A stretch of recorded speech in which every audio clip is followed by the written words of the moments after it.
A friend is in trouble, you instantly know what to do. You're calm, logical, your advice is brilliant.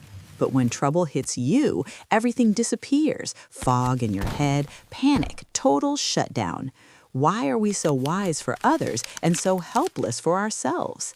In this video, we uncover the mystery of the Solomon paradox. You'll learn a secret trick Julius Caesar used. You'll understand how to shut down anxiety and depression with one simple thought. And we'll teach you how to instantly activate wise mode. To do it, you only need to change one word inside your head. A wise judge with a chaotic personal life. This phenomenon was named after the biblical King Solomon. 3,000 years ago, he became famous for extraordinary wisdom. Remember the legend where two women argued over a baby? Solomon suggested cutting the child in half, and the real mother immediately gave up the dispute to save the baby's life. He solved other people's problems brilliantly, but his own life was a disaster. He had 700 wives and 300 concubines, sank into sin, and failed to raise worthy heirs. In 2014, psychologists Grossman and Cross proved this isn't just a legend. We are all small Solomons, capable of deep wisdom, but only as long as we're not looking in the mirror. The anatomy of wisdom. What is wisdom in scientific terms? It's not a white beard and a staff. It's the ability to seek compromise, admit you don't know everything, and see a conflict through the other person's eyes. Scientists ran an experiment.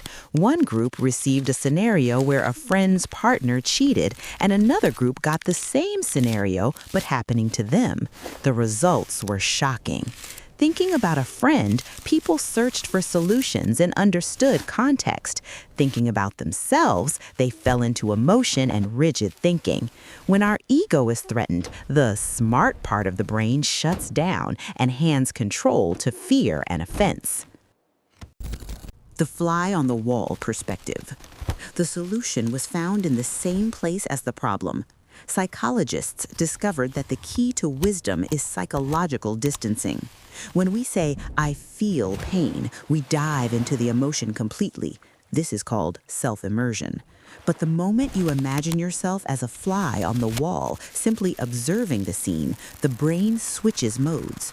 Brain scans showed when you view yourself from the outside, activity in emotional centers drops sharply. You stop living inside the drama and start analyzing facts. It happens instantly, without years of meditation. Life hack. Talk about yourself in the third person. Here's the main life hack of the video. Start talking about yourself in the third person. Not "I'm afraid of the presentation," but "Anton is afraid of the presentation." This technique is called Iliism. Julius Caesar and LeBron James used it. It sounds weird, but it works like magic. By replacing "I" with your name, you trick the brain. It starts treating your problem like someone else's. Try it right now. Describe your problem using your name. You'll feel anxiety drop and logic return. Even leaning back in your chair helps too. It creates distance physically. Why does the brain switch on anxiety? Why does this work? When the problem is about us, the brain activates the signal, threat to self. We lose the ability to see the bigger picture and focus on protecting wounded pride.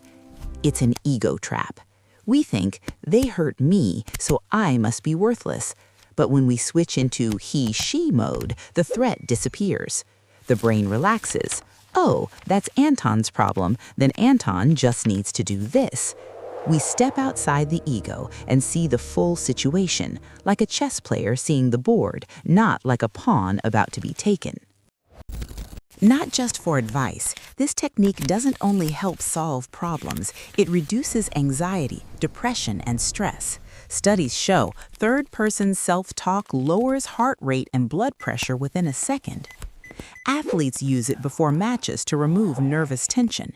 People with PTSD handle memories better when they describe them as outside observers.